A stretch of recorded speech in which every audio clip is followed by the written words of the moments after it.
Tensions between Iran and the US, it have escalated further after Tehran firmly rejects a 15-point peace proposal reportedly linked to Donald Trump and delivered through intermediaries. Welcome to Times XP's War Report.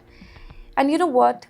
Instead of accepting the plan, Iran has put forward its own set of 5 strict conditions, making it clear that any truce will depend on major political and military shifts on the ground. Well, according to Iranian responses, the first condition is an immediate and complete halt to all the attacks and assassination, which, by the way, Tehran describes as ongoing aggression. Then comes the second demand. The second demand calls for the creation of a formal mechanism that would prevent future wars and ensure that there is long-term security that is guaranteed. Then comes the third condition.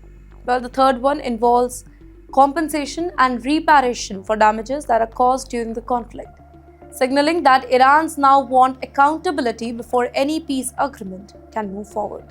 The fourth one, it focuses on full end to hostilities, and that too not between just Iran and the US, but also across all the related regional fronts and proxy network. This expands the scope for the demand far beyond a simple ceasefire, indicating broader regional reset. And wait, the fifth and the most sensitive condition is Iran's demand for recognition of its sovereignty, recognition of its strategic authority over the Strait of Hormuz, one of the most critical oil shipping routes in the world.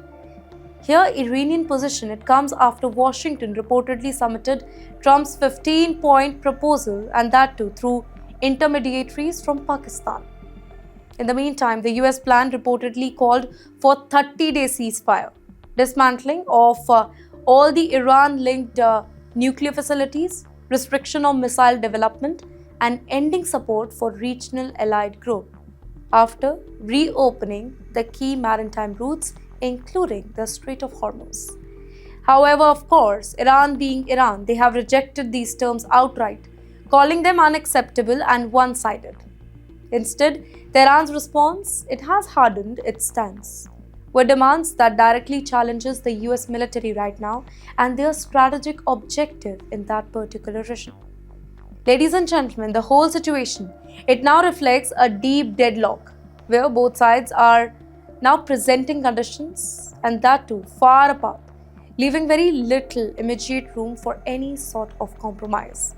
Now, with neither side willing to soften their position, the conflict, it appears to be entering a far more complex phase, where diplomacy is increasingly tied to battlefield realities, and every new condition, it adds another layer of tension to an already volatile region.